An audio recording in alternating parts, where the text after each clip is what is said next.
반갑습니다. 5월 23일 금요일 큐티 스케치 시간입니다. 오늘 본문은 민수기 27장 12절부터 23절까지의 말씀입니다. 오늘 본문은 이렇게 시작합니다. 여호와께서 모세에게 이르시되 너는 이 아바림 산에 올라가서 내가 이스라엘 자손에게 준 땅을 바라보라. 본 후에는 네 형 아론이 돌아간 것 같이 너도 조상에게로 돌아가리니 이는 신 광야에서 회중이 분쟁할 때에 너희가 내 명령을 거역하고 그 물가에서 내 거룩함을 그들의 목전에 나타내지 아니하였습니다. 이 물은 신 광야 가데스의 무리바 물이니라. 오늘 본문은요, 모세의 죽음을 다룹니다. 그리고 모세의 죽음을 알려줘요, 하나님께서. 모세의 죽음을, 사람의 죽음에 대해서 알려주는 거 어떻게 보면 고마웠긴 하죠. 때로는 모르고 있다가 죽는 게 더 나을 수도 있어요. 근데 모세는 어쨌든 하나님께서 죽는 장소도 죽어야 할 때도 알게 하십니다. 죽기 전에 우리 이스라엘 백성들이 들어가야 할 약속의 땅을 바라보게 하고, 그런데 너는 못 간다. 알지? 형과 네가 못 가는 이유 알지? 하고 다시 한번 쐐기를 박습니다. 어떻게 보면 모세가 마음 아프죠.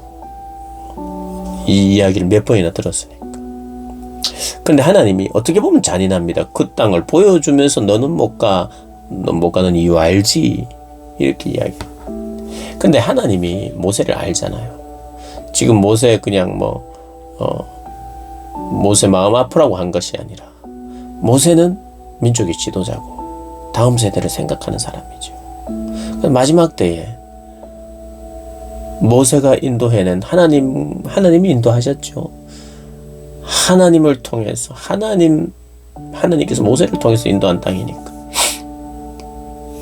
내 긴 여정 속에 그래도 나의 백성 이스라엘이 그 땅에 가는 것, 그걸 한번 바라보는 거죠. 저기서 하나님의 백성답게 정말 순종하는 백성 되기를 기도하게 하려고. 그래서 실제로 기도합니다.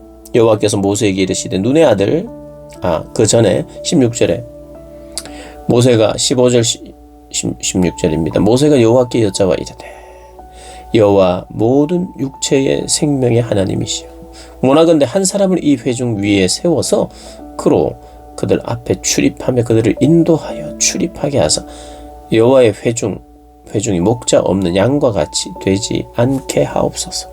목자 없는 양처럼 되지 않도록 한 지도자를 세워주시오. 자기와 같은 지도자를 세워달라는 겁니다. 그러니까 하나님께서 그래, 눈의 아들 여호수아를 불러와라. 그 안에 영이 머무니, 거룩한 영이 성령을 말하는 거죠. 하나님의 마음과 하나님의 생각을 쫓아서 살려고 하는 자, 하나님의 영이 머무니 너는 데려다가 그에게 안수하고 그를 제사장 엘르아살과 온 회중 앞에 세우고 그들의 목전에서 그에게 위탁하여 네 존귀를 그에게 돌려 이스라엘 자손의 온 회중을 그에게 복종하게 하라. 이렇게 하나님께서 여호수아를 세우십니다. 그럼 모세가 세워요.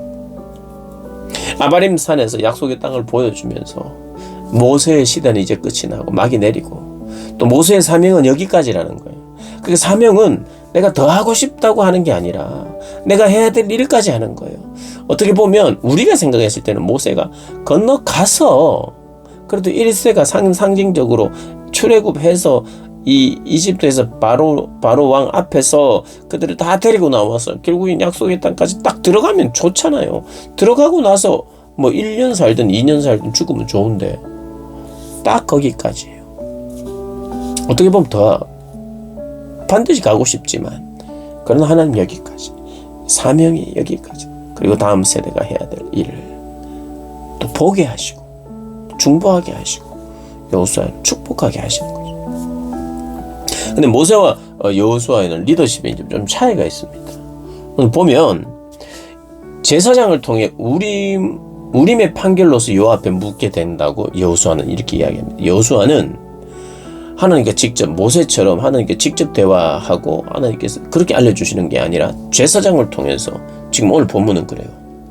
제사장 엘르아살이 그를 위하여 우림의 판결로서 여호와 앞에 그러니까 여호와 앞에 물을 때에 여호수아가 물을 수 있어요.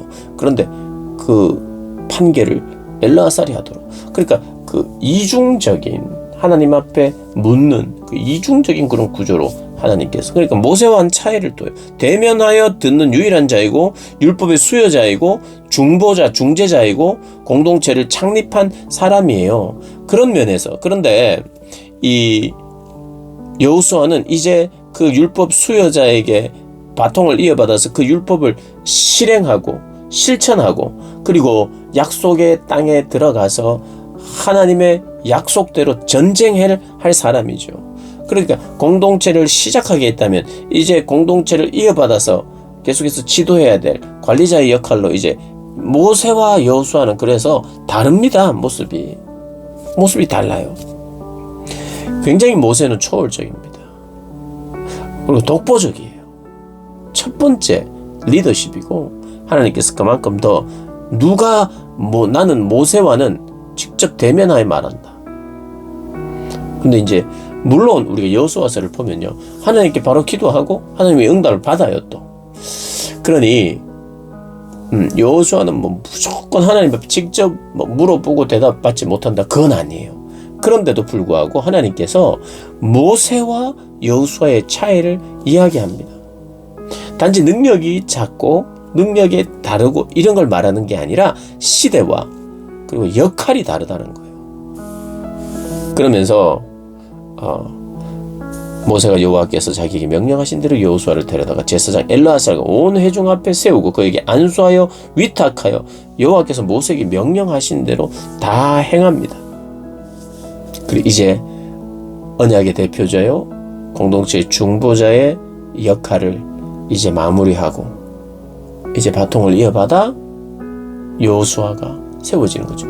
근데 여호수아에게 요구한 것도 모세에게 요구한 것도 사실은 동일해요. 하나님의 말씀, 율법을 주야로 묵상하고 그 율법의 말씀대로 행하는 자여야 돼요. 모세 역시도 하나님의 율법을 받고 그 말씀대로 행하고자 하는 자였어요. 지도자는 이런 사람이어야 됩니다. 하나님의 말씀을 사랑해야 돼요. 그래야 그게 바로 하나님을 사랑하는 길이에요. 그래서 하나님의 말씀이 말하는 대로 행하는 사람이죠.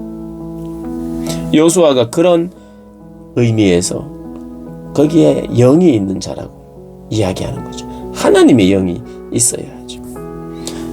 그래서 이 민수기 27장, 이 7장은 이제 완전히 전환이 됩니다. 이제 여호수아를 중심으로 이제 준비를 하는 거죠. 우리에게도 그런 때가 있을 겁니다. 아마 우리에게도 모든 사람에게 하나님의 사명 맡기시고 또 그것을 이룰 때까지 하고 그리고 이제 막을 내리고 내려놓을 때가 있는 거죠. 우리 모두는 그렇습니다. 그래서 그것을 스스로의 욕심으로 우리가 해서는 안 되고 하나님이 원하시고 하나님 사인을 주시죠. 하나님 사인을 주시고 그 사인 앞에 내가 겸손히 순종하면서 잘 마무리하고 다음 세대를 위하여 축복하고 그렇게 나아가야 하는 거죠. 그런 복된 신앙의 자리에 있는 저와 여러분 되시기를 주님의 이름으로 축복합니다.